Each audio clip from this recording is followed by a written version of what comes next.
And ఈ సినిమాలో ట్రైలర్లో వాడినట్టు నవ్వుతూ నటించాల్సిన అవసరం వస్తుందేమో అని చిన్న నర్వస్ ఉండే. సినిమా పేరే పాపం ప్రతాప్ అని పెట్టారు. టైటిల్స్ పెట్టేటప్పుడు కొంచెం ఆలోచించి పెడితే అది తేడా కొడితే ఎక్కడ తగులుకుంటుందని ఒక భయం ఉంటుంది.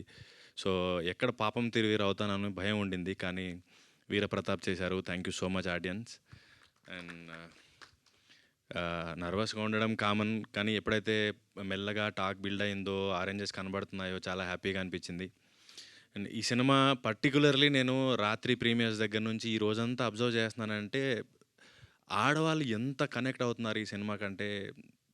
నేను సీన్ చేసేటప్పుడు ఒకసారి వెబ్ సిరీస్ చేసినప్పుడు చాలా ఆలోచించా, చాలా భయపడ్డా, ఇది ఎలా పోతుందో ఎలా తీసుకుంటారు, కానీ సిన్కి ఎక్కువ ఫ్యాన్స్ ఉందే లేడీస్. సో సేమ్ మళ్ళీ నేను పాపం ప్రతాప్ చూసిన తర్వాత ఎక్కువ మేము ఏదైతే నేను ఎక్స్పెక్ట్ చేయాలి ఇంత కనెక్ట్ అవుతారు లేడీస్ అని. సో ఈరోజు చూస్తున్న వాళ్ళు కానీ, ఇక్కడ ఉన్న వాళ్ళు కానీ, ఎవరైతే మీరందరూ ఒక మగాడి వెనక, మగాడి ఆనందానికి, మగాడి విజయానికి అండగా నిలబడిన ప్రతి ఆడవారికి ఈ పాపం ప్రతాప్ అంకితం. అండ్ ఈ ఆడవాళ్ళు మీ భర్తలకు ఇచ్చే బెస్ట్ రిటర్న్ గిఫ్ట్ ఈ పాపం ప్రతాప్. Thank you. సూపర్బ్ అండి. Thank you very much.